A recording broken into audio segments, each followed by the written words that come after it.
국민의힘 4명의 후보 모두에게 출연을 요청했는데요. 저희에게 첫 번째로 연락이 온 후보부터 만나겠습니다. 홍준표 후보 만나보죠. 네. 홍 후보님 안녕하세요. 안녕하세요. 예. 이제 정말 운명의 한 주가 시작이 됐네요.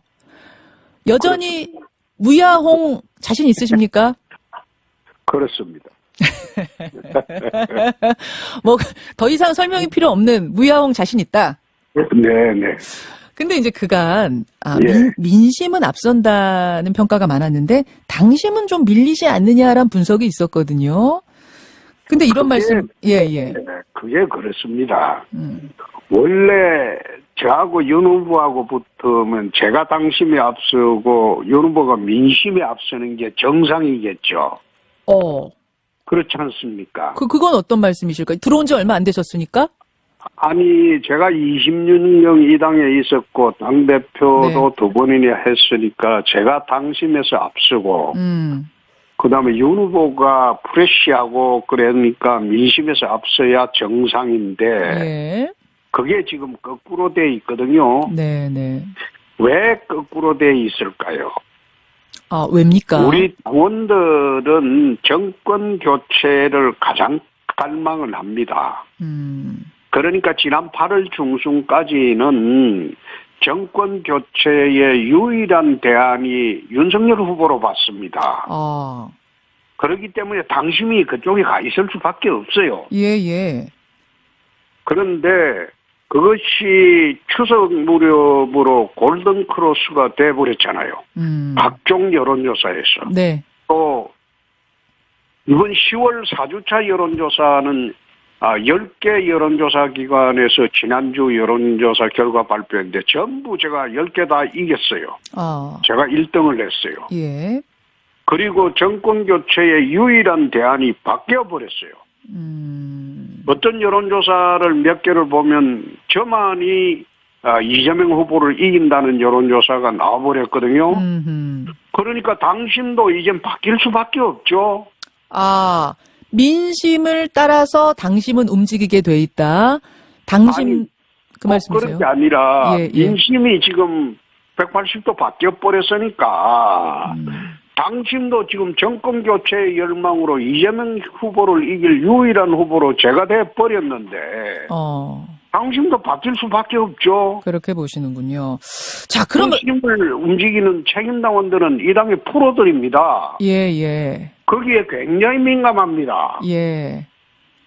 그 프로들이 프로들이 현명한 판단을 할 것이다. 그 말씀이세요? 저는 그거 확신합니다. 알겠습니다. 그럼 가장 핵심적인 질문 드릴게요. 예. 왜 홍준표인가? 왜 홍준표여야만 하는가? 질문한다면? 그게 정권 교체의 유일한 대안으로 자리매김을 해버렸죠. 우선 제가 이번에 경선에 통과하더라도 앞으로 4개월이 있습니다. 네. 그 4개월 동안 아무런 의혹 없이 그 비리덩어리 이재명 후보를 잡으려면 우선 이쪽의 후보가 의혹이 없어야죠. 공격 소재가 없어야 되지 않습니까? 예. 그 두 번째, 이재명 후보가 얼마나 능수능란합니까?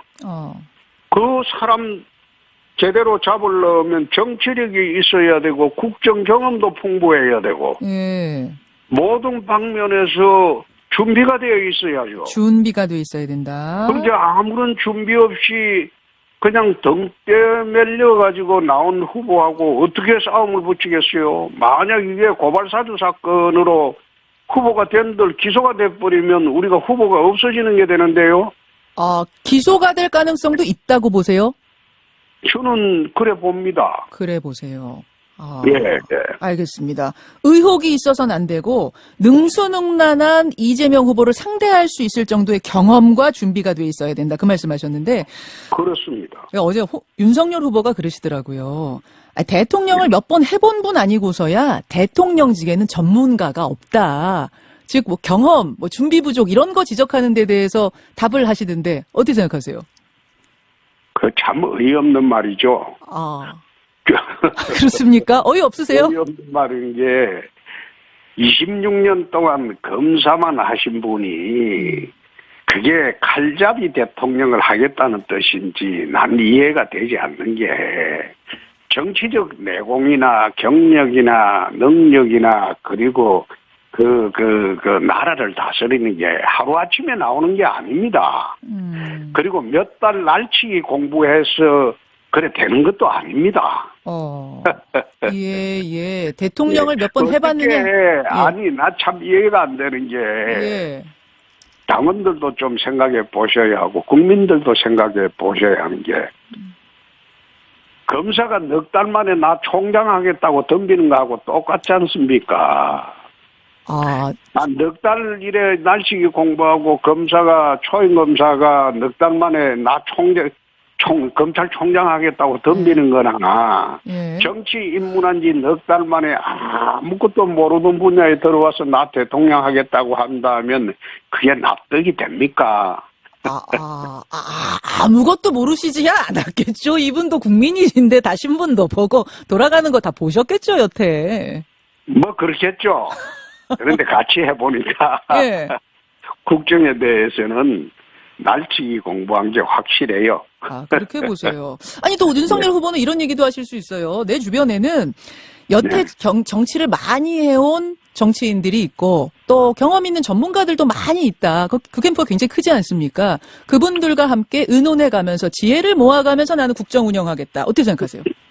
거기 가 있는 분들은 집에 갈 구태들입니다. 벌써 집에 갔어야 할 구태 정치인들이고 거기에 또 모여있는 전문가들은 대부분 문 정권에 충성했던 사람들입니다. 그렇습니까? 그러면 문 정권이 이기가 돼버리지 어떻게 그런 말을 하고 대통령은 아무것도 몰라도 된다.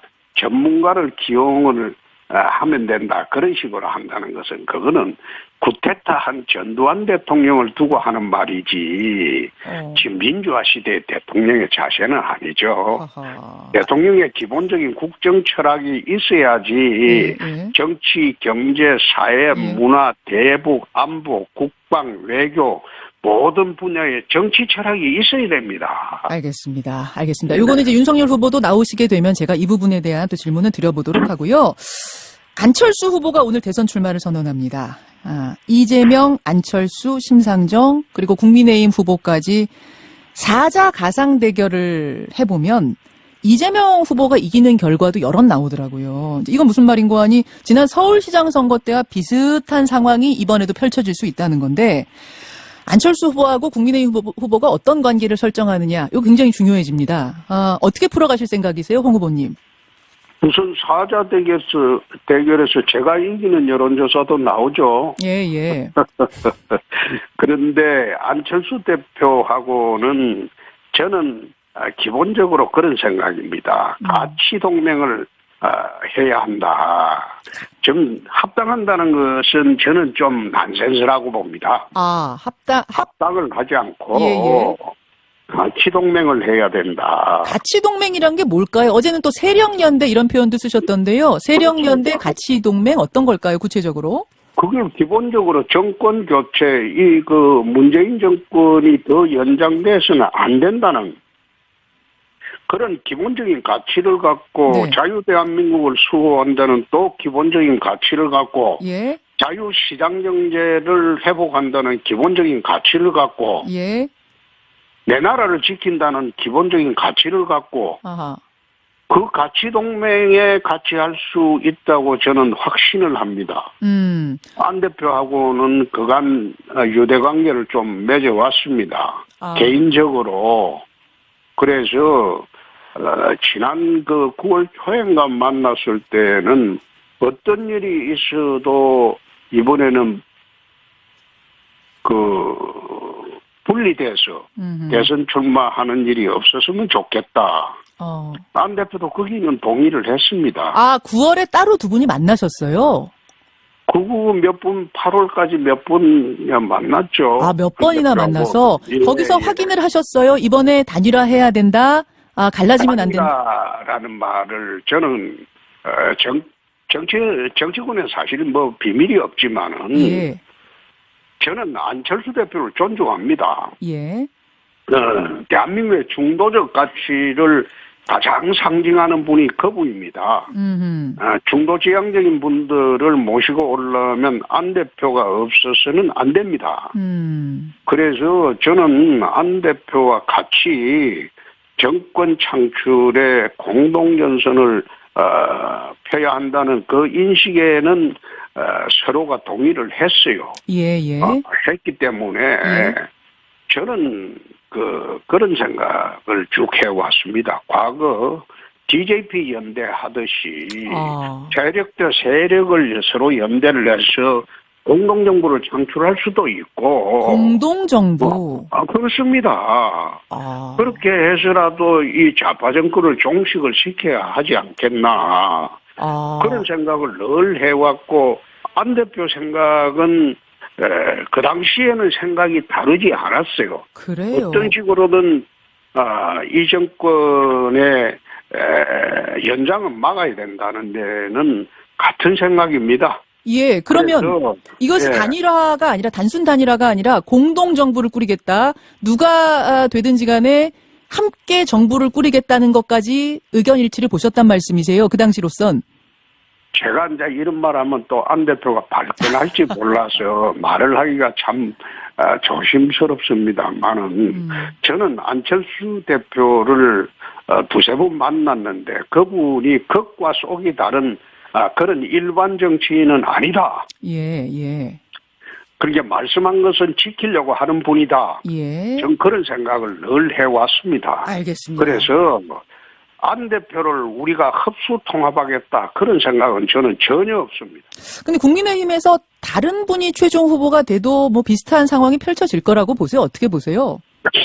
그것은 잘 모르긴 하지만은 정치 역학상 어렵지 않을까 저는 그래 봅니다. 예를 들어 윤석열 후보가 되면 왜 어렵다고 보실까요? 그거 아마 윤 후보 나오거든 한번 물어보시죠. 아니 혹시 저는 이제 여러 분하고 인터뷰하니까 제 그냥 감으로 김종인 전 비대위원장이라든지 이런 분들이 윤 후보를 공식 지지 선언을 한 상황에서 난 지지한다 이런 상황에서 이게 좀 이 화학적 결합이 어려울 거라고 보시는 건가요? 꼭 그런 건 아니지만은 안철수 대표가 아마 윤석열 후보를 쉽게 받아들이기는 어렵지 않을까. 왜요? 그리고 윤석열 후보로는 정권 교체가 어렵다고 볼 겁니다. 그래서 네. 그래서 알겠습니다. 제가 또 그분 나오시면 질문할게요. 예. 만약 국민의힘의 최종 후보로 홍준표 후보가 결정이 되면 그 다음 상대는 이재명 후보가 되는데요. 이재명 후보가 주말에 재난지원금에 대한 입장을 밝혔습니다. 1인당 30만 원에서 50만 원은 더 지급해야 된다. 그 지급 시기는 당과 협의하겠다. 어떻게 생각하십니까? 참 저울이 없는 게 지금 코로나 방역 정치 방역을 했죠 쭉. 예, 방역. 그렇게 해서 사실 그 나라 경제를 망쳐놨습니다. 망쳐난 나라 경제를 되살릴 생각은 하지 않고 지금 대선 앞두고 또 현금 살포로 지난 총선 때와 같은 그런 매표 행위를 하겠다는 것. 그거는 참 후한무치한 짓이죠. 지금 나라 빚이 1,000조가 넘었습니다. 예. 네? 가계부채가 1,800조가 넘었어요. 온갖 나라가 지금 빚투성입니다. 빚투성이다. 이런 상황에 곡간을 다 털어먹겠다고 하는 것은 나는 잘못된 발상이라고 보고 그 돈이 있으면 코로나로 무너진 경제를 회복하는데 경제 펀더멘탈을 다시 세우는데 기초. 돈을 쓰는 게 맞겠죠. 그렇게 보세요. 통상으로 그 유대인들이 그렇게 하지 않습니까? 고기를 잡아주는 게 아니라 고기를 잡는 법을 가르친다. 그래야지 더 확실한 경제 회복의 길이 생기지. 곡간 탈탈 털어가지고 이제는 곡간이 비어버리면 나라 정치가 무너질 판인데. 그게 어떻게 그런 짓을 또 하겠다는 겁니까? 근데 이재명 후보는 어제 그러시더라고요. 빚이 너무 많다, 나라 경제 위태하다는 거는 우리 상황과 맞지 않는다. 우리보다 더 안 좋은 상황의 나라들도 우리보다 더 푼 나라들도 있다. 이런 취지로 말씀하시던데 우리 괜찮다고, 풀만하다고. 그렇게 하니까 미국 같은 경우는 좀 다른 게요. 예. 그 기축 통화국입니다. 달러를 아무리 찍어내도 나라 빚이 많아도 망하지 않습니다. 그게 기축 통화국이기 때문에 그렇습니다. 예. 우리 달러가 세계의 유포가 되고 있기 때문에 알겠습니다. 그거는 미국 내부 경제에는 큰 영향을 주지 않습니다. 빚이. 예. 그러나 대한민국은 다르죠. 알겠습니다. 빚이 많은 순간 이게 외환이 고갈됩니다. 그 지금 지급 시기는 아직 결정을 안 했다고 얘기했는데 대선 전에 풀 거라고 생각하세요? 풀겠다고 하면?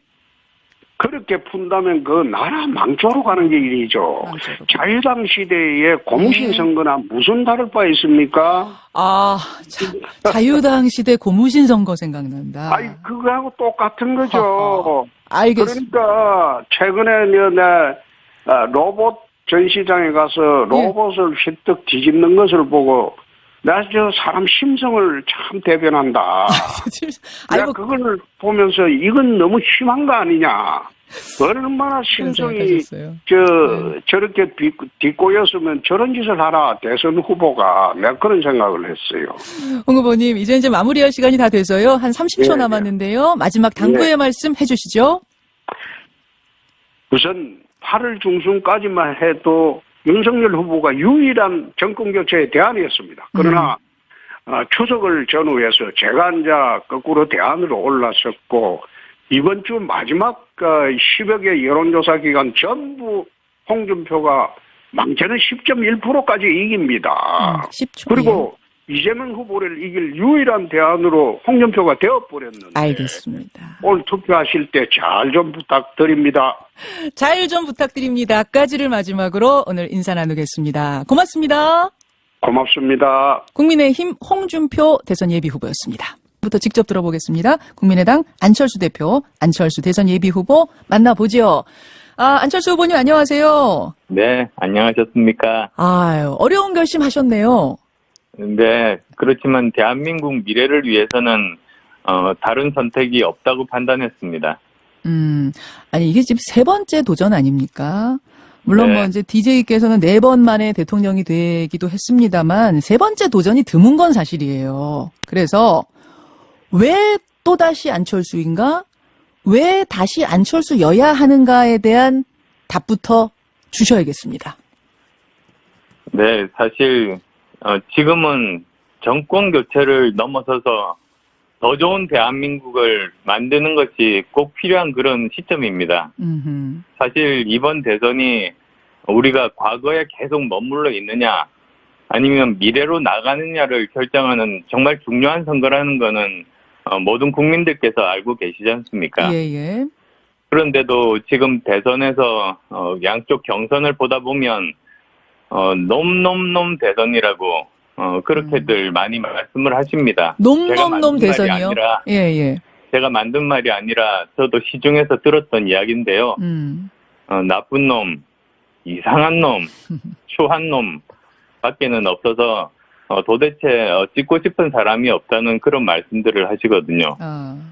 그래서 저는 이런 상태에서는 도저히 우리가 미래로 나갈 수 없다. 계속 그 경선 과정에서 네거티브나 과거 발목 잡기 이런 것이 아니라 우리가 어떻게 생존하고 우리가 뭘 먹고 살아야 되는지 그 미래 담론을 중심에 두겠다. 네. 그게 제가 결심한 계기입니다. 예. 놈 대선, 비호감 월드컵 이런 판에서는 내가 가만히 보고만 있을 수는 없겠다. 이제 그런 생각을 하셨다는 건데 어제 제일 많이 나온 질문은 이거더라고요. 지난 서울시장 재보선 당시에 대선 출마는 안 하겠다고 약속하지 않으셨느냐. 번복하는 거냐? 말 뒤집으시는 거냐? 이 질문이 제일 많이 나오던데 어떻습니까? 신문에서 찾아보시면 다 나오는 얘기입니다. 제가 뭐 한두 번이 아니라 여러 번에 걸쳐서 서울시장 당선되면 대선 출마하지 않겠다. 그렇게 말씀드렸거든요. 즉 그때 언론에서 저한테 한 가장 많은 질문들이 서울시장 당선되면은 그걸 발판으로 해서 도중에 그만두고 이번 대선 출마하려고 하는 의도 아니냐고 계속 물어보셨습니다. 예, 예. 아마 저 기억하실 겁니다. 예. 그때 패널 그 사회도 보셨으니까요. 예, 맞아요. 예. 근데 그래서 제가 서울시장에 당선된다면 저는 대선에 출마하는 것이 아니라 임기를 마치고 재선에 도전하겠습니다. 저는 그렇게 말을 한 거죠. 그래서 제가 공약도 5년 공약이다. 아마 기억하실 겁니다. 제가 그때 언론 3단체가 주최하는 서울시장 재보선 후보자들 토론회 사회에 봤었어요. 예. 그 질문을 제가 안철수 후보한테 당시에 드렸던 기억이 나긴 해요. 뭐냐면 만약 서울시장 단일화에서 이제 실패하시면, 즉 떨어지면 대선 도전하실 거냐 물었을 때 시민들이 어떤 역할을 기대하시는가에 따라 엄숙히 수행하겠다. 요 답변을 하셨던 게 제가 기억이 납니다. 사실상 이제 실패할 경우에는 대선 도전의 가능성을 열어둔다라는 답변을 하셨던 걸 제가 기억을 하기 때문에 뭐 그거는 알겠습니다. 알겠고 지금 이번 아마도 제가 안 나왔으면 하고 너무나 간절하게 바라시는 분들의 주장인 것 같습니다. 아, 제발 좀 안 나왔으면 좋겠다 하는 분들이 지금 그렇게 말씀하시는 거다. 그 얘기세요. 이번 대선판을 놈놈놈 대선이라고 하셨는데 누가 나쁘고 누가 이상하고 누가 초한 쪽인가요? 뭐 제가 들은 말은 있습니다만 제가 옮기는 건 적절하지 않은 것 같습니다. 그렇습니까? 그럼 하나하나 좀 보죠. 우선 확정된 민주당의 이재명 후보. 단단한 지지층을 가지고 뭐 줄곧 1, 2위를 다투고 있는 후보인데 어떻게 평가하세요? 우선은 도덕성이 가장 큰 문제 아니겠습니까? 사실 지금 대장동 사태 가장 큰 문제가 정말 천문학적인 이익을 특정 민간에게 몰아준 겁니다. 그건 분명한 이제 사실로 남아 있는데 만약에 이것을 몰랐다고 하면 이건 당군 일의 최대의 무능입니다. 그리고 또 만약에 이것을 알았다. 그러면 이건 당군 일의 최대의 비리고 범죄 행위죠. 그러니까 저는 어떤 쪽으로부터도 자유로울 수 없다고 봅니다. 그럼 국민의힘 후보들은 전반적으로 어떻게 평가하세요? 지금 한창 이제 경선 진행 중인데. 국민의힘 후보분들도 지금 경선 과정에서 보시면 서로의 네거티브 그리고 또 과거 일로 발목 잡기 이런 이야기들만 있지 과연 우리가 뭘 먹고 살아야 되는지 이런 미래 담론이 실종이 됐습니다. 그래서 뭐 그러한 능력 부분이라든지 또 지금 뭐 나오고 있는 도덕성 부분이라든지 그런 부분들에 대해서 국민들의 기대에 못 미칩니다. 그러다 보니까 여러 가지 여론조사에서 정권 교체를 바라는 국민들이 더 많으신데도 1대1로 후보 간에 붙여보면 지는 결과들이 야권이 지는 결과가 나오는 것 아니겠습니까? 누가 최종 후보가 될 것 같습니까? 보시기에. 글쎄요. 예단하기는 어렵습니다. 그리고 또 다른 정당의 그 선거다 보니까 경선이다 보니까 거기 당원분들의 의사를 존중해야죠. 누가 됐으면 좋겠습니까? 저는 그런 특별한 선언은 없습니다. 뭐 다만 제가 어제 말씀드렸듯이 과연 그 어떤 분이 그 강요로서 적합한 분이실까 그런 관점에서 저는 보고 있습니다. 누가 강요로서 적합한 분이냐? 그 얘기는 안철수 대통령 밑에 누가 총리, 누가 장관으로서 적합한 건지 그거 보고 있다 그 말씀이세요? 네, 그렇습니다. 우리나라 뭐 많은 인재분들이 있습니다만 특히 대통령 후보로 나설겠다고 결심한 분들은 그 나름대로 치열하게 고민하고 또 자격들이 있는 분 아닙니까? 그러니까 우리나라 여러 인재들 중에서도 중요한 인재분들이시니까 당연히 제 입장에서는 관심 있게 봐야죠. 인재를 이렇게 지금 보는 차원에서 경선을 보고 계신다 그 말인데, 요 얘기가 나오니까 그럼 이 단일화 얘기를 좀 이어가 보겠습니다. 누가 후보가 되든 단일화 요청이 좀 있을 것 같아요. 왜냐하면 조금 전에 안철수 후보도 말씀하셨다시피, 이번 선거는 박빙 대결이 예상되기 때문에 야권표가 갈라지면 질 거다. 즉 정권 교체 실패할 거다라는 얘기를 하는데 이 분석에는 일단 동의하시죠? 저는 그것도 동의하지 않습니다.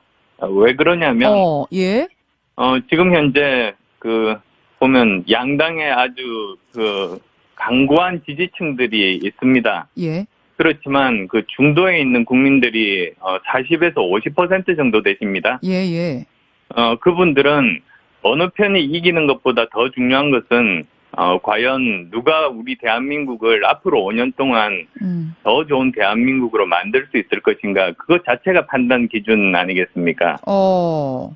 합쳐지지 않아도, 야권이 단일화하지 않아도 안철수의 힘만으로도 대통령 될 수 있다. 그건 그 말씀하시는 거예요? 지금 일지대라고 말씀드릴 정도로 굉장히 많은 분들이 지금 중도층에 계십니다. 예. 저는 이번이야말로 예. 바로 더 좋은 대한민국을 만들고 합리적으로 생각하시는 많은 국민들께서 중심이 돼서 중도 중심의 정권 교체가 이루어지는 것이 대한민국이 살아남을 수 있는 길이라고 믿습니다. 안철수 후보님 입장에서는 그렇게 설명하시는 게 맞을 것 같고, 그렇게 희망을 하시고 계시겠지만, 현실적인 지지율은 사실 조금 좀 지금으로선 난망한 얘기 아닌가요? 제가 출마 선언도 하지도 않았는데, 예. 10% 정도 이렇게 나오는 조사들을 보면서 저는 감사한 마음이 굉장히 큽니다. 더 열심히 해서, 예. 더 많은 인정을 받도록 하겠습니다. 그러면 단일화 없이, 야권이 이대로 끝까지 완주해도 가능성 있다. 중도가 모이면, 그 말씀이세요. 제가 이번 대선 출마 결심을 한 것은 네. 단 하나입니다. 저는 당선을 목표로 나왔고, 그리고 또 더 좋은 대한민국을 만들러 나왔습니다. 예. 그리고 제가 정권 교체의 주역이 되겠습니다. 근데 어제 홍준표 후보 제가 인터뷰했는데 그러시더라고요. 9월에 안철수 대표를 만났는데 이번에는 분리돼서 대선 출마하는 일이 없었으면 좋겠다고 했고, 거기에 대해 안철수 대표도 동의하셨다. 따라서 우리는 합쳐서 뭔가 이번에 할 수 있다. 그러시던데요. 9월이요? 예. 작년 9월 말씀하시는 것 같은데요. 이번 9월이라고 하셨어요? 이번 9월. 안 만나셨어요? 저는 경선 시작한 이래로 어떤 후보들도 제가 만나지 않았습니다. 그럼 홍준표 후보가 어제 그러면은 뭔가 잘못 착각을 하셨을까요? 혹은 거짓말 하신 건가요? 글쎄요. 그거야 제가 알 수는 없습니다만, 지금 아마도 최종 경선에 있는 야권의 내부 모든 후보들께서, 예. 저와의 우호적인 관계에 대해서 정말 말씀을 해주셔서, 감사한 마음을 가지고 있습니다만, 예. 저는, 단순하게 이렇게 여당 후보가 만약에, 이번 대선에 승리한다면 그건 간판 교체에 지나지 않고, 야당 후보가 그러니까 제1야당 후보가 승리한다고 하면, 네. 그러면 구적패들을 몰아낸 자리에 새로 그 자리를 차지한 곳이 또 신적패가 될 가능성, 그런 적패 교대가 계속된 그런 가능성이 있기 때문에, 예. 저는 시대 교체를 위해서는 제가 되어야 된다는 생각입니다. 그래요. 지금 저희가 어제 워딩을 다시 한번 좀 확인을 해보니까 8월까지 몇 번 만났죠. 이렇게 정확하게 말씀하셨네요. 그럼 그 8월에는 만나셨어요? 몇 번 만나셨어요? 8월까지는?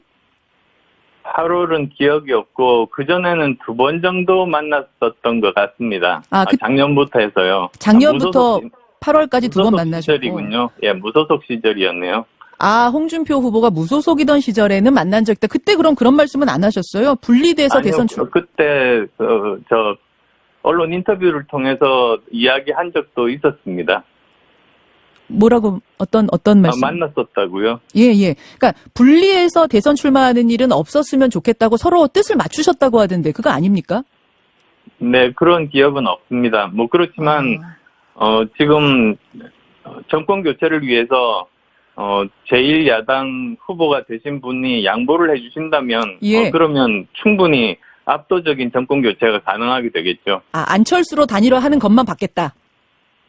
그리고 그렇게 돼야만이 정말 이번 시대 교체가 가능하게 된다고 저는 생각합니다. 예, 알겠습니다. 그리고 제가 자꾸 시대 교체라고만 말씀드렸는데요. 네.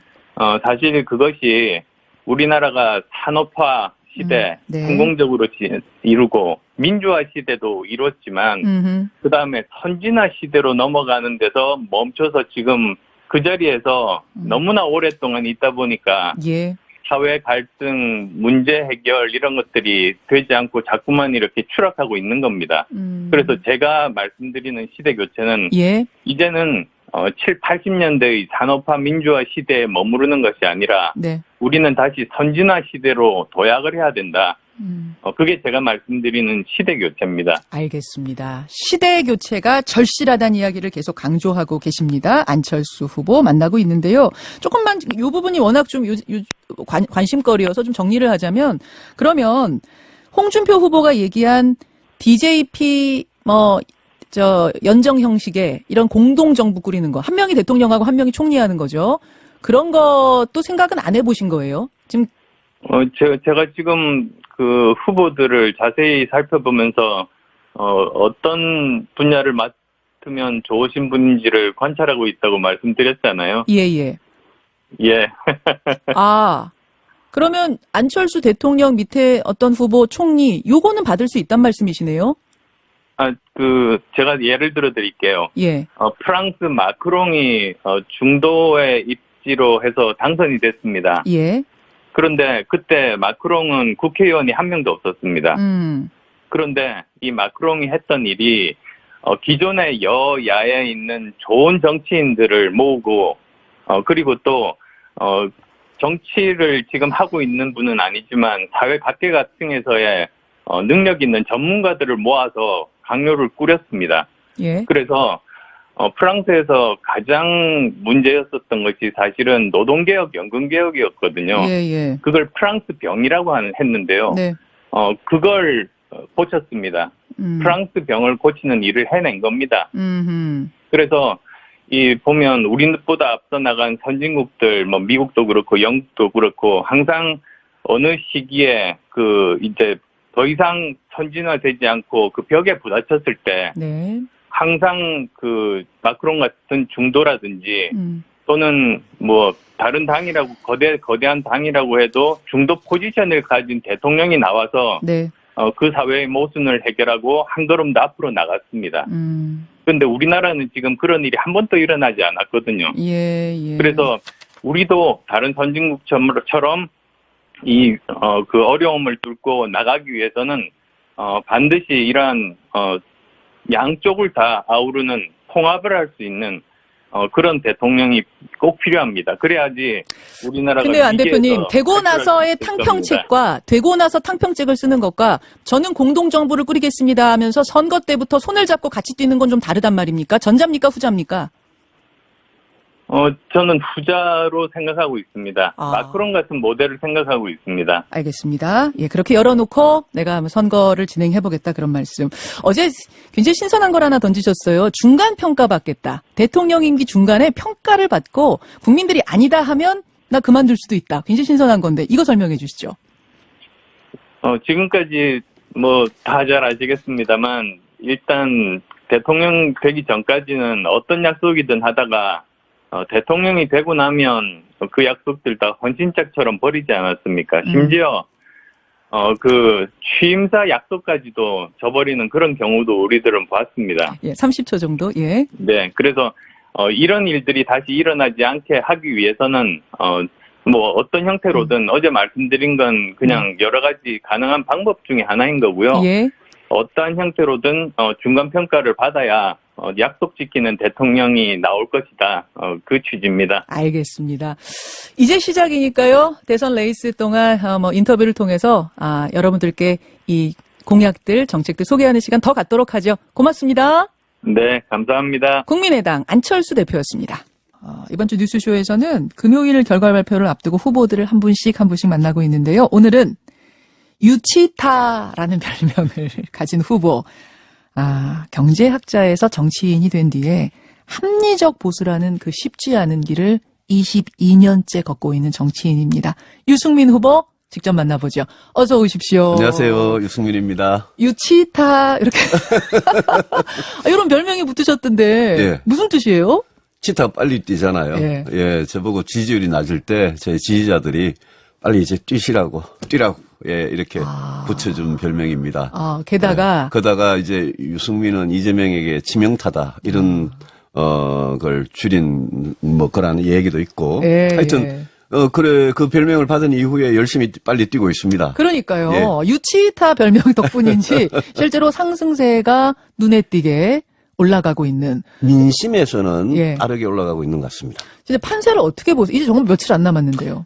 이제 어제부터 투표 시작됐거든요. 네. 근데 뭐 놀랍게도 지난 6월에 이준석 대표 뽑을 전당대회 때는 전체 나흘인가 투표해서 겨우 50%가 안 됐는데 어제 하루 만에 44%가 투표를 하고 그러니까요. 57만 명 중에 25만 명이 투표를 했어요. 와. 엄청나게 투표를 해서 이게 하루 만에 그래 됐으니까 오늘 내일 모레까지 사흘 더 남았으니까요. 네. 이번에는 뭐 한 60~70% 투표율이 가냐 지금 이렇게 보고 있고 우리 신규 당원이 굉장히 많이 들어왔습니다. 한 30만 명 가까이 들어와서 그분들이 굉장히 큰 변수가 될 것 같습니다. 아니 어제 그 44%라는 이례적인 투표율을 보면서 심지어 서버가 잠시 다운이 될 정도의 투표율을 보면서 터졌다 그러대요. 후보들이 서로 이게 내가 유리하다는 증거다 이러고 계시더라고요. 어떻게 분석하세요?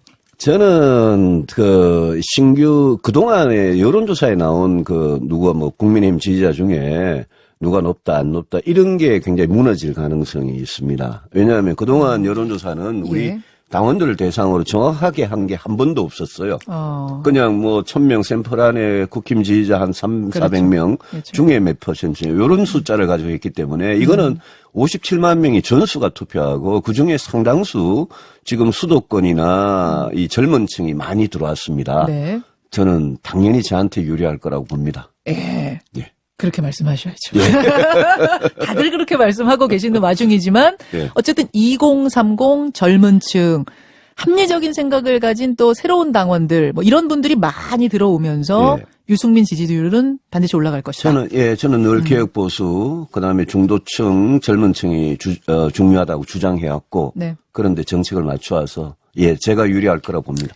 근데 그렇게 이제 치타처럼 상승세가 올라가는 와중에 난데없이 무슨 단일화설 같은 게 막 돌았단 말입니다. 그래서 이게 지금 굉장히 구체적으로 막 돌아가지고요. 이게 진짜 뭐가 얘기가 있는 건가? 제가 알기로는 홍준표 후보 측에서 다급하니까 저하고 단일화설을 여러 통로로 이렇게 막 퍼뜨린 것 같은데 제가 딱 잘랐습니다. 그거는 생각해 본 적도 없고 결코 있을 수 없는 일이고 당연히 이 경선 자체가 뭡니까? 이게 단일 후보를 뽑는 단일화 과정 아닙니까? 그래서 무슨 경선에 무슨 단일화를 하냐. 말이 안 되는 소리고 저하고 홍준표 후보는 정책도 다르고 살아온 길도 다르고 뭐 단일화할 이유가 없습니다. 그리고 제가 뭐 감히 말씀드리지만 제가 훌륭한 대통령 감이기 때문에 제가 홍 후보님 보고 홍 후보님 사퇴하시고 제 지지선을 하시고 들어가시면 그게 단일화다 그러고 있습니다.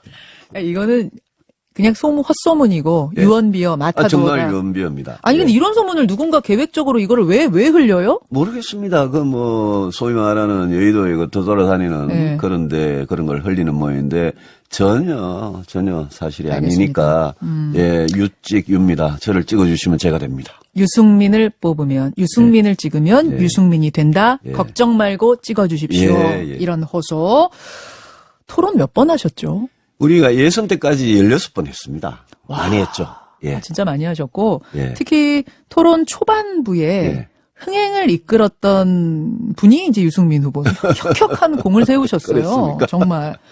근데 그제 있었던 최종 토론회에서는 이런 말씀하셨더라고요. 중도층, 무당층, 수도권 청년층 여기에서 본선 승부가 좌우된다. 그래서 나다. 그렇습니다. 근데 홍준표, 원희룡 후보도 비슷한 얘기 하세요. 확장성은 나다. 어떻게 다릅니까? 결국 중도 확장성을 누가 갖고 있느냐가 대선 본선에서 승부를 결정하는데요. 그게 저는 뭐 중수층이나 중도층, 수도권, 청년층. 근데 그동안 뭐 살아온 거나 개혁 보수의 길을 걸어온 거나 그동안 정책이나 토론이나 저는 제가 중수층에 맞는 후보지 우리 홍준표 후보님은 일시적으로 반짝거렸지만 홍준표 후보님은 저하고 비교하면 굉장히 오른쪽에 계신 분이에요. 지금 일시적인 반짝 정도예요? 굉장히 오른쪽에 계신 분이에요. 그 정책을 보면 어떻게 보면 좀 극우적이랄까 그런 정책이 굉장히 많습니다. 예를 들면? 예컨대 무슨 수시를 전부 다 폐지하고 정시를 100% 하겠다. 네, 정시 100%. 바로 사형을 집행을 하겠다. 사형. 예, 그다음에 이 징병제 주장하시던 분이 예. 모병제 갑자기 주장하고 말 바꾸기. 그거는 극우라기보다 말 바꾸기죠. 그거는 진보의 아젠다니까. 이게 이제 약간 극우적인 이미지하고 말 바꾸기. 그다음에 노조하고 예. 노조에다가 민주노총이나 정교조 같은 노조가 우리 노동 문제나 교육 문제의 모든 원인이 노조에만 있는 것 같이 그렇게 주장하는 거. 그런 것도 너무 저는 극우적이라고 봐요. 왜냐하면 노동개혁을 하려면 노사정 대타협을 해야 되는데 예. 노동계와 기업계를 설득해서 뭔가를 합의를 만들어내야 되는데 예컨대 민노총이나 한국노총을 때려잡기만 하면 노동 문제가 해결되느냐. 그건 아니거든요. 그 말씀은 지금 일시적으로 이제 중도 확장성이 있는 후보처럼 보이지만 본선 가서 그것들 하나하나 드러나게 되면 그렇습니다.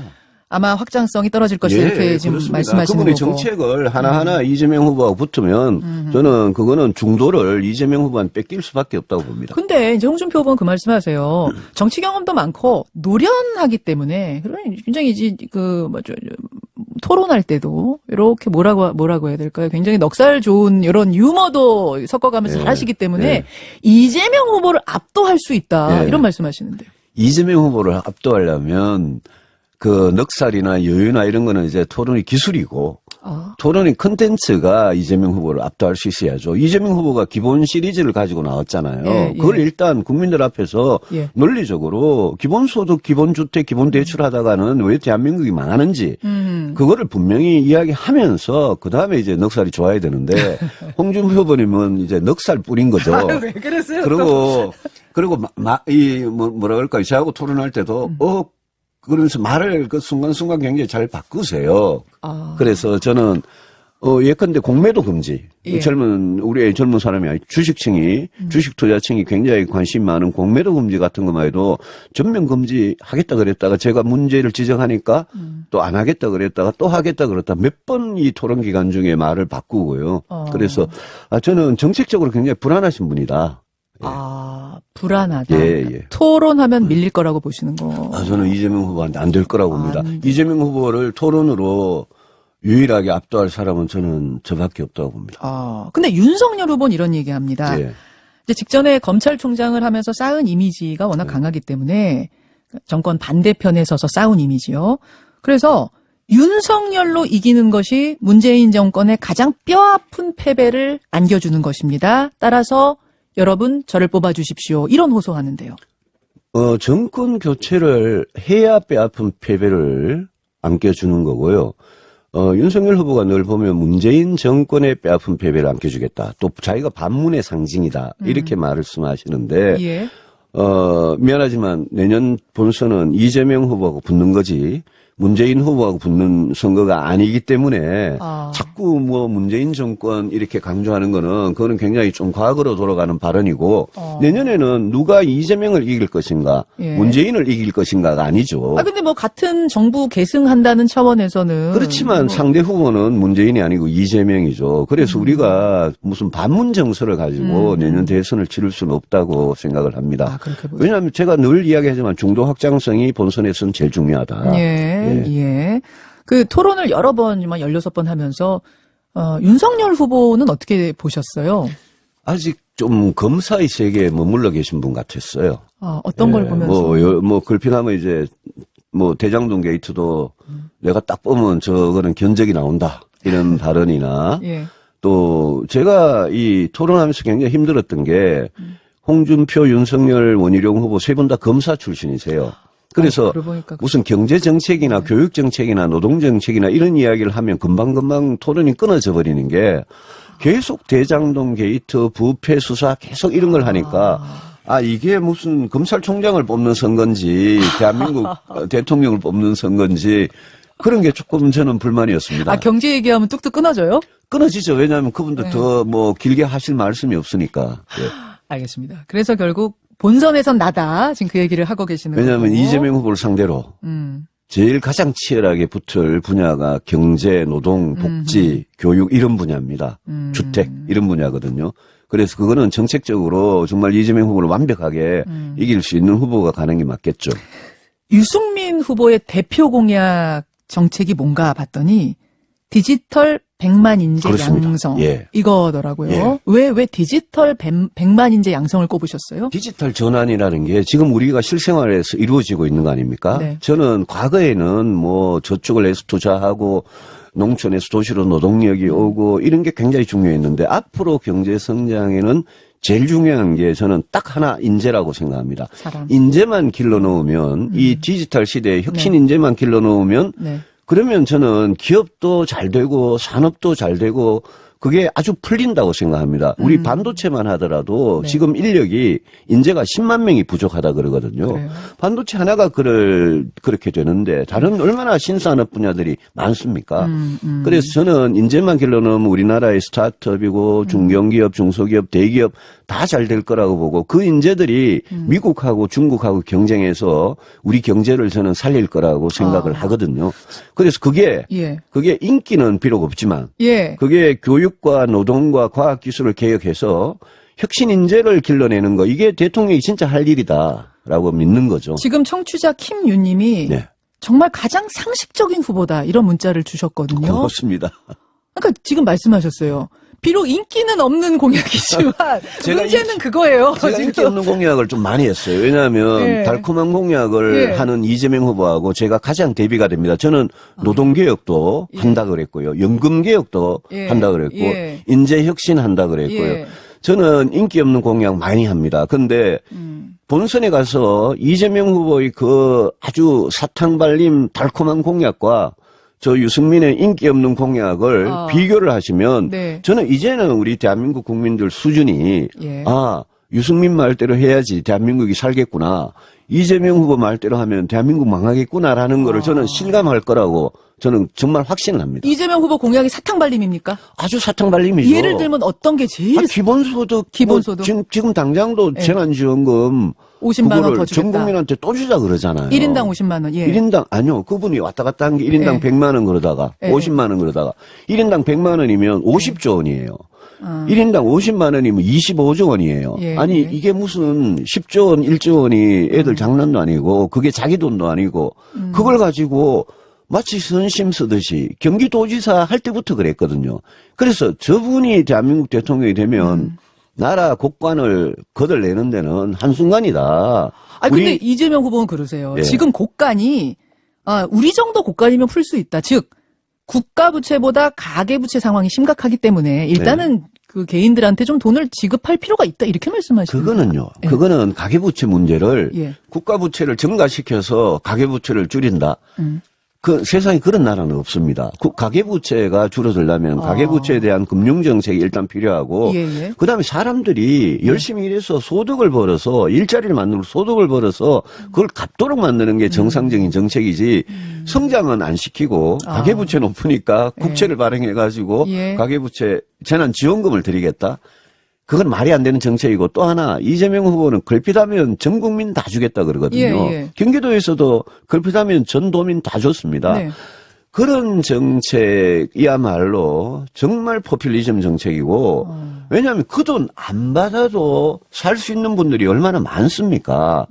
그분들한테 줄 돈으로 소상공인, 자영업자, 저소득층한테 집중적으로 주면 몇 번을 드릴 수 있는 돈이거든요. 알겠습니다. 그래서 기본적으로 이분이 복지의 철학이나 원칙에 대해서 굉장히 헷갈리고 계시고 저는 그걸 모른다고 생각 안 합니다. 이분은 의도적으로요?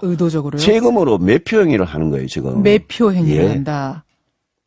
정말 위험한 사람이에요. 그 부분을 지금 이제 사탕발림 공약이다 말씀하셨고 그렇습니다. 예. 현실적인 공약 인기 없지만 나는 그런 공약 하겠다. 예, 이재명 후보 공약은 막 사탕투성입니다. 설탕투성입니다. 예. 이거는 이재명 후보 나오시면 제가 또 나오십시오. 질문 예. 드릴게요. 예. 질문 드릴게요. 유승민 후보 여러분 만나고 계십니다. 그나저나 제가 일부에서 안철수 이제 후보가 되셨네요. 예. 안철수 후보와 인터뷰했습니다. 예. 들으셨어요? 아니요, 조금밖에 못 들었고. 그러셨구나. 들어오기 전에 우리 예, PD님께서 알려주셨어요. 예, 그렇군요. 단일화에 대해서는 이분이 일축하셨습니다. 나로서 그러니까 단일화 없이 나로서도 이길 수도 있다. 그러니까 제가 질문이 뭐였냐면 야권이 갈라지면 지금 야권 지지자들이 얘기하는 정권 교체는 어려울 수 있지 않겠습니까라는 질문에 대해서 그렇지 않다. 나로서도 대통령 충분히 될 수 있기 때문에 야권 단일화 생각 안 한다 하셨거든요. 어떻게 생각하세요? 제가 아까 오면서 얼핏 듣고 들어봤더니 안철수 대표님 정말 안 변하셨더라고요. 안 변하셨어요? 예, 안 변하셨더라고요. 이번에는 단일화에 대한 염원이 굉장히 클 겁니다. 탄핵 직후의 대선하고는 완전히 다릅니다, 분위기가. 그래서 저는 안 후보님이라 불러야 됩니까? 우리 안 대표도 네. 단일화에 대한 어떤 국민적인 요구, 이거를 외면할 수 없을 거라고 봅니다. 마지막에는 예. 이렇게 보세요. 예. 홍준표 후보는 어제 이제 인터뷰에서 공동정부 얘기하시더라고요. DJP 방식에. 예. 이런 방식 얘기하시던데. 저는 그 전에 제가 국힘 후보가 되면 저는 바로 안 후보하고 단일화를 추진하겠습니다. 공동정부를 하기에는 안 후보 쪽의 세력이랄까 정치인들이랄까 그런 게 너무 없는 거죠. 그렇습니까? 그렇지 않습니까? DJP 할 때는 DJ와 JP가 각각의 호남과 충청이란 지역 기반과 수많은 정치인과 그 세력의 연대였는데 그렇죠. 안 후보님은 거의 지금 솔로 아니십니까? 그래서 그 DJP 연대식보다는 저는 단일화가 맞겠죠. 단일화가 맞다. 제 같으면 안 후보 안철수 후보 원하는 대로 어지간한 조건은 다 들어드리고 단일화하자. 그렇게 저는 나가겠습니다. 어지간한 조건은 다 들어드릴 테니 단일화합시다 할 정도로 절박해요, 단일화가 지금. 단일화 절박하죠. 왜냐하면 안철수 후보가 끝까지 출마해가지고 몇 %라도 가져가면 그러면 정권교체 안 될 수 있거든요. 몇 %까지 가져가면? 아니요. 그거는 몇 %라도. 왜냐하면 내년 본선이 이기든 지든 1대1 우리 민주당하고 우리 국민의힘하고 1대1 구도에서 이기든 지든 제가 보기에는 1, 2% 차이로 승부가 날 가능성이 높은데 거기에서 중간 지대에서 후보들이 나와가지고 몇 %라도 가져가면 그거는 승부에 상당히 영향을 줄 수 있겠죠. 그걸 막기 위해서 단일화를 하자는 겁니다. 그래서 그만큼 절박하니까 어떤 요구 조건이라도 다 들어줄게. 내가 후보가 되면 나는 다 들어주겠다. 그렇게 해서라도 단일화는 반드시 돼야 된다. 다 들어주다가 안철수 후보가 최종 후보가 돼도 그거는 누가 봐도 상식적인 거 있지 않습니까? 예컨대 전 국민 상대로 뭐 여론조사를 하자든지 완전히 오픈 프라이머리를 하자든지 누가 봐도 상식적인 그런 요구를 하겠죠. 그런 선까지는 오케이, 알겠습니다. 참 합리적 보수 얘기를 걸어 오셨어요. 경제학자에서 정치하겠다고 다짐했을 때 그 결심을 잊지 않으려고 초심 잃지 않으려고 굉장히 노력했다. 이 말씀하신 게 제가 와닿던데요. 근데 유 후보님 요새 전 세계 트렌드가 합리적인 사람보다 극단적인 정치인들이 인기를 얻고 비호감의 정치, 양극단의 정치 이런 게 판쳐요. 어떻게 생각하세요?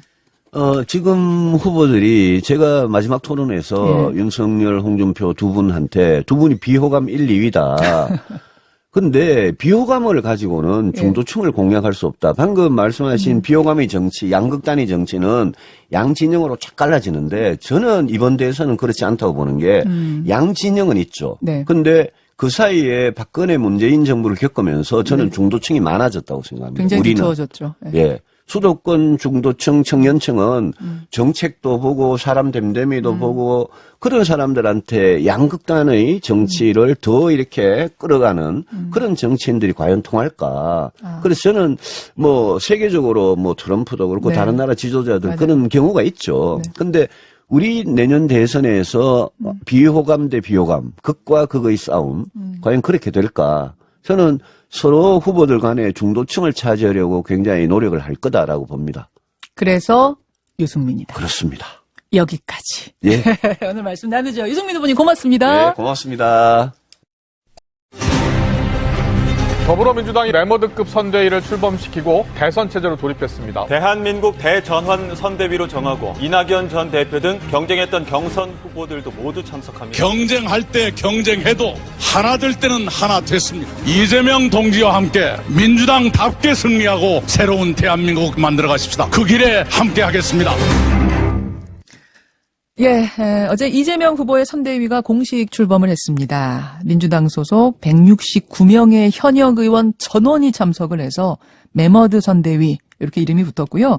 경선에서 함께 경쟁했던 후보들, 뭐 이낙연 전 대표, 정세균 전 총리 이런 분들 상임 고문으로 합류를 했고 공동선대위원장이 총 12명인데 가장 눈에 띄는 인물은 이낙연 캠프의 선대위원장이었던 홍영표 의원, 설훈 의원이었습니다. 이 두 분 가운데 한 분을 지금부터 직접 만나보죠. 홍영표 공동선대위원장 오늘 스튜디오에 나오셨습니다. 어서 오십시오. 네, 고맙습니다. 결국 맡으셨네요. 아이, 그럼요.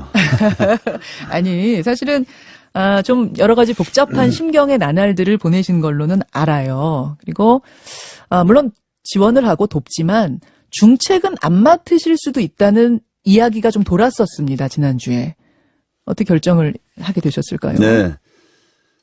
사실 뭐 경선 과정이 이제 굉장히 치열했고, 네. 또 마지막 경선이 이제, 좀 드라마틱했지 않습니까? 그렇죠. 뭐 아쉬움이 많이 남았습니다. 남았고, 또 이낙연 후보와 함께 경선 과정에서, 지지해주고 함께 뛰었던 많은 분들이 정말 이 허탈감과 좌절감에 빠져 있고, 그래서, 제가 그리고 또 올해 뭐가 잘 안 돼요. 그래서. 올해 뭐가 잘 안 풀리세요.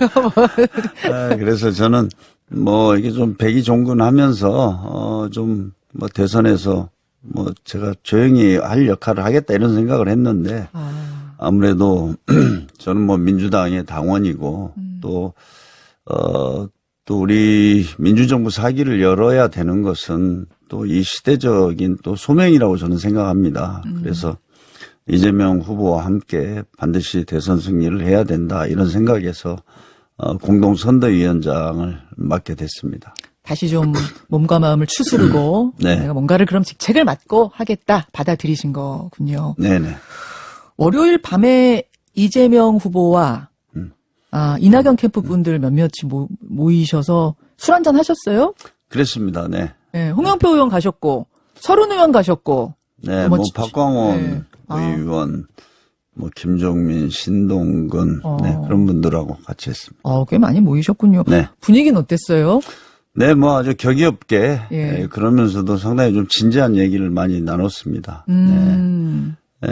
대선 뭐 전망 뭐 이런 것도 좀 같이 공유를 했고, 예. 아무래도 솔직히 뭐 올해 대선 전망이 그렇게 싹 밝은 건 아니지 않습니까? 그래서 그런 것도 같이 이야기하고, 뭐 또 경선 과정에서 있었던 서로 좀 거북스러운 일들, 뭐 그것에 대해서도 더 뭐 그냥 다 이야기를 많이 했습니다. 그냥 막 솔직하게 허심탄회하게 하셨어요? 네네. 이재명 또 후보는 이재명 후보가 뭐 그런 걸 좀 잘 받아들이는 분이에요. 예, 네. 예. 그래서 그날 뭐 또 사과하는 건 사과하고 뭐 서로 이러면서 예. 네, 잘 이야기를 했고, 또 하나는 뭐 이제 정책 분야도 뭐 언론에도 일부 났습니다만 뭐 기본소득 문제, 이게 이제 우리 당내에서도 좀 이견이 있고 그렇지 않습니까? 그렇죠. 그래서 제가 보니까 이제 지금 선대위 내 후보 직속으로 신복지위원회라는 걸 두기로 했습니다. 예. 보니까 이제 우리가 기본소득이나 또 이낙연 후보가 주장했던 신복지 뭐 이것은 결국 지금 우리 사회가 경제적 불평등, 양극화 해소가 어떻게 보면 우리 정치인들한테 가장 큰 과제이고, 우리 또 한국이 미래로 나가는 데서 이 문제를 꼭 해결해야 됩니다. 물론이죠. 그래서 이제 사실 기본소득이냐 뭐 신복지냐 이런 개념들이 나왔는데, 그것의 뭐 출발은 같습니다. 네. 그러나 이제 이 해법을 어떻게 할 거냐에 대해서 서로 그런 얘기도 다른 그 자리에서. 것을 그래서 해놓아서 이재명 후보가 이낙연 후보의 신복지 어떤 정책들을 거의 다 수용할 수 있다. 네. 뭐 다른 게 별로 없다. 이렇게 해서 그것은 이제 우리 당내에서 그럼 선대위를 구성해서 한번 치열하게 논의하고 다시 뭐 기본소득을 이제 이재명 후보의 대표 공약이니까 예. 그걸 우리가 존중하고 예. 이제 살려나가야 되겠지만 앞으로 그걸 좀 더 현실화하는 그런 작업은 좀 치열하게 우리가 내부 논의를 통해서 다시 만들어 보자. 월요일 밤에 그런 얘기까지 하신 거예요? 그냥 신경 서로 얘기하고 뭐 허심탄회하게 뭐 그런 얘기만 하신 게 아니라 정책 아니, 얘기까지. 이제 대선 후보 되시면 바쁘지 않습니까? 언제 다시 만날지. 예, 만나기도 이런 쉽지 얘기가 않고. 이런 자리가 벌어질지 모르니까. 굉장히 길게 뭐 여러 가지 이야기를 했고, 네. 굉장히 생산적이었다고 저는 생각을 합니다. 아니, 서른 의원은 누구보다 사실은 적극적으로 이 경선 운동을 하셨던 분인데, 서른 의원도 얘기 많이 하셨어요? 아니, 뭐, 그래서? 서른 의원은 이렇게 그 속에 있는 말씀들을 가감없이 하시는 분 아니에요. 아, 그렇죠. 그래서 더 좋았던 것 같습니다. 네. 그냥 네네. 그냥 다 털어내셨어요, 그날? 네네. 이재명 후보 앞에 놓고? 여러 가지를, 네. 아니, 결선 투표 좀 받으시지 그러셨으니까 막 이런 얘기는 또 막 하셨어요? 그런 얘기도 했습니다. 했고, 그랬더니 뭐, 이재명 후보도 본인은 그걸 수용을 하려고, 검토를 했었다. 그런데 최종적으로 안 됐지만. 이재명 후보가 검토를 네네. 본인은 수용하고 뭐, 싶으셨다고요? 할 수 있다. 이렇게 생각을 했었다고 합니다. 네. 그래서, 그날, 그런 얘기도 했죠. 어떻게 아셨어요? 아유, 그냥 허심탄회한 얘기를 하셨다니까, 막 그런 것까지 혹시 하셨나 싶어서. 그렇죠. 그래서 그게 뭐 당에서 단결과 대선 승리를 위해서, 그걸 결선 투표를 수용하는 것이 좋지 않았냐, 이렇게 얘기를 하니까, 뭐 인정을 하고 그랬습니다. 네. 이재명 후보도 나도 사실은 받으려고 했는데, 네네. 여러 가지를 봤을 때 안 가는 게 좋겠다고. 그렇죠. 네. 당에서. 본인은 뭐 그렇게 받으려고 했었다. 캠프에서 결론이 네네. 났다? 네. 별 얘기 다 하셨네요, 진짜. 네네. 다 네. 털어내셨네요. 네네. 그날 술자리 하시면서. 네. 그래서 어제 매머드급 용광로 원팀 선대위가 탄생을 했습니다.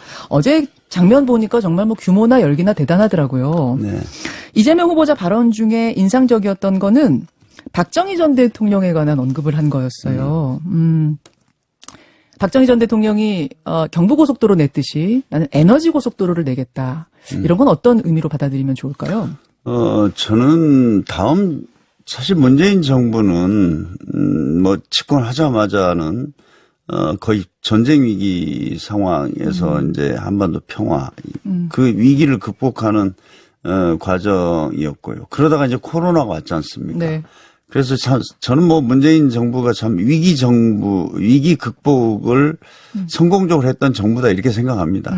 그런 속에서도 저희가 이제 미래를 위한 준비를 많이 했죠. 예. 4차 산업혁명 시대에 뭐 AI라든가 특히 이제 기후변화 문제라든가 뭐 여러 가지 이제 뭐 우리가 이제 K-뉴딜을 보면 많은 것들을 지금 준비를 했는데 이걸 이제 더 업그레이드 시켜서 미래로 전진해야 되는 것이 다음 민주정부 사기라고 생각을 합니다. 아니, 그런데 여러 가지 성장의 사례들이 있을 텐데, 박정희 전 대통령을 이재명 후보가 사례로 든 것이 다들 좀, 놀랐다, 이런 분위기. 저희가 뭐 그런 얘기는 많이 했지 않습니까? 예. 우리가 이제 대한민국의 이 성공은 산업화와 우리가 민주화 이걸 같이 했기 때문에 가능했다.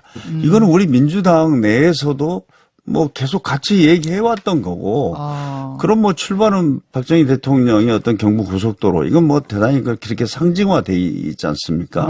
아마 그렇게 해서 한 사례를 든 것이고요. 그렇기도 하고, 또 뭐, 사실은 이제 정권을 재창출하려면 중도도 끌어안는 어떤 그런 포지셔닝을 해야 된다는 이런 뭐 좀 전략도 있지 않을까요?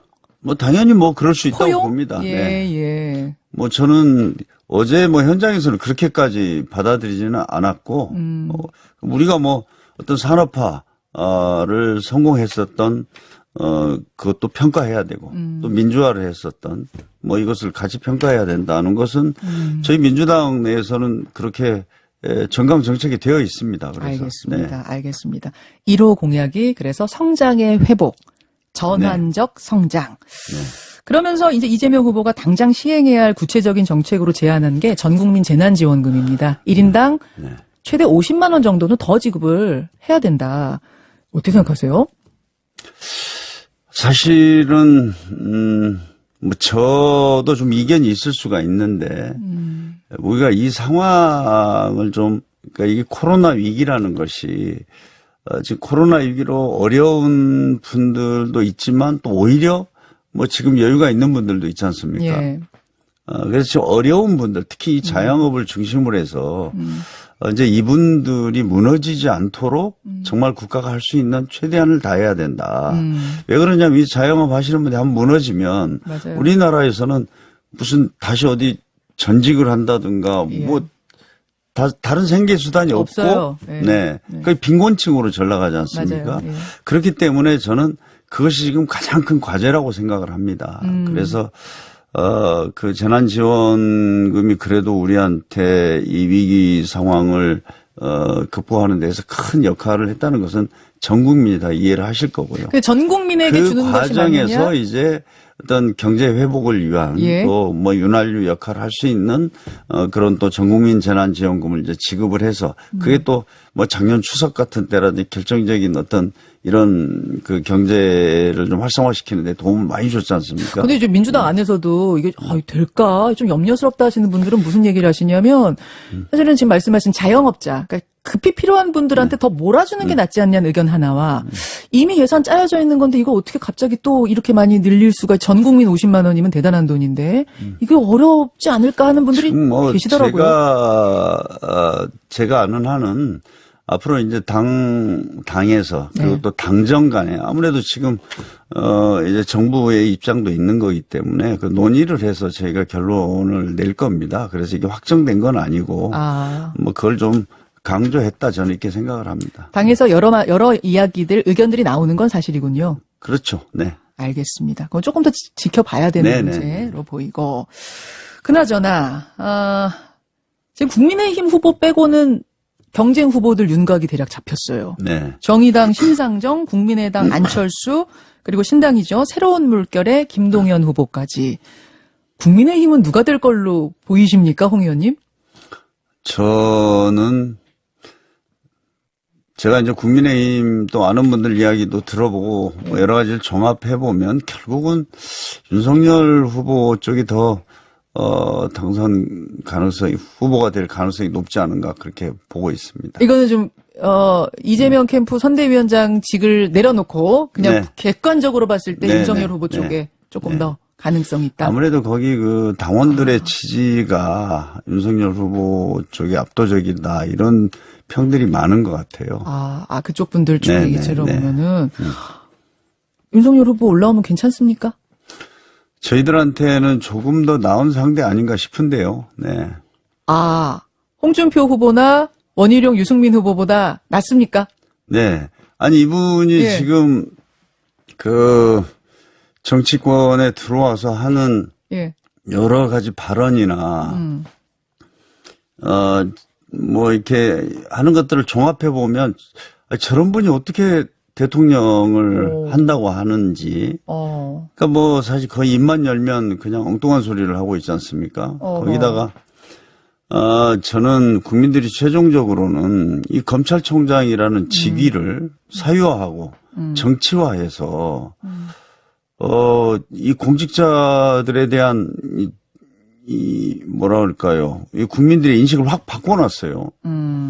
앞으로 이제 정치에 꿈 있는 사람은 검찰총장이 돼가지고 뭐 어떻게 이 사건을 만들고 지금 우리나라에서는 국정원도 이렇게 뭐 사찰하거나 이런 게 없어졌는데 예. 사실상 그런 것들까지 이렇게 하는 거의 이 제왕적인 이 검찰총장 그 직위를 이렇게 사실은 정치검찰로서의 상징적인 분인데 그렇게 한 분이 지금 대통령이 된다고 나서는 것 자체가 참 국가적으로 저는 부끄러운 일이라고 생각을 합니다. 그런 의미에서 오히려 윤 후보가 좀 쉽게 말해 그리고- 만만한 상대다. 그리고 뭐 그 김건희 예. 부인 김건희 씨 예. 그리고 뭐 장모 네. 또 그 측근들의 어떤 이거는 저희들이 아주 무궁무진인 것 같아요, 이게. 무궁무진이에요? 파수분이에요? 파도 안 나오는. 계속 나오는? 다 계속 나오는. 그래서 그런 것들이 뭐 지금, 공수처나 검찰의 수사도 진행되고 있고. 네. 그래서 이거는 뭐 그런 어떤 도덕성과 어떤 그런 문제에 있어서 그렇고. 또 혹시 하나는 그러면은 본선 진행 중에 가족이나 누가 이렇게 구속이 당한다거나 이런 법적인 문제에 봉착할 가능성도 있다고 보시는 거예요? 저는 뭐 그렇게 봅니다. 그렇게 하여튼 보세요? 그렇고 그다음에 더 나가서는 지금 지난번에 뭐 그 근로시간 예. 을 120시간 얘기 말씀하신 거죠. 120시간을 해야 된다는 건 이건 저희가 뭐 70년대 산업화 시대 때도 없었던 근로시간 아닙니까? 그런 하여튼 것들로 뭐 그런 종합해봤을 것과 때 뭐 쉽다. 네, 이런 정책도 아. 보면은 저분이 정말 이 복잡하고 또 지금 거의 그 전 세계를 대상으로 해서 지금 대한민국이 나가야 할 그런 엄청난 일을 어떻게 할 수 있을까 걱정이 됩니다. 네. 지금 정치 검찰이다 이렇게 표현하셨는데, 근데 윤석열 후보를 임명한 건 문재인 정부 맞습니다. 문재인 대통령 아닙니까? 맞는데 예. 그거는 맞는데 난 참 그래요. 이제 그런 비판을 많이 받잖아요. 지금 문재인 대통령 왜 윤석열 뭐 또 최재형 감사원장 이런 사람들 했냐 그러는데 사실은 문재인 대통령이 이 정말 어떤 탕평 인사 이런 것들을 많이 생각을 했습니다. 과거처럼 막 측근들을 근데 탕평이 초기에 예. 그 뭐 장관직을 할 때도 예. 정말 측근들을 하나도 안 썼어요. 과거 다르게. 그랬고 정말 탕평 인사를 해야 된다 그래서 그 인사를 하다 보면 그래서 이제 검찰 내에서 한 거죠. 당시에. 예, 그래서 몰랐다 그러면. 그 사람의 그 깊은 속을 어떻게 알겠습니까? 아니 그때까지는 수사 잘하고 적폐청산 잘해서 쓰신 거 아니에요? 능력 위주로? 그러니까 그것을 평가해서 시켰던 거죠. 근데 본인은 계산이 있었던 거죠. 그렇게 보신다. 알겠습니다. 본인은 다 그 대권에 대한 아니 그 왕이 되겠다는 그런 꿈을 그때부터 가슴속에 가지고 있는데 지금 생각이 21세기 아닙니까? 예. 왕이 된다고 하면 누구도 믿겠어요? 알겠습니다. 근데 아무튼 그런 어떤 정치 검찰의 전형이라고 생각을 합니다. 그래서 국가적으로 공직자가 그렇게 권력을 사유화하고 정치화하고 이렇게 되면 아마 대한민국 공직사회가 어떻게 유지될 수 있겠어요? 제가 사실은 지금 안철수 후보 얘기도 하고 막 홍준표 후보 얘기도 하고 이러려고 했는데 보니까 윤석열 후보가 될 거라고 생각하시나 봐요. 윤 후보님 얘기만 길게 하셨는데요. 아니 계속 그걸 질문하니까 제가 좀 균형 있게 해야 되는데. 네. 홍 의원님 오늘은 여기까지 말씀 듣고요. 또 네. 본선 진행되면서 또 모시도록 하겠습니다. 네, 고맙습니다. 네. 여기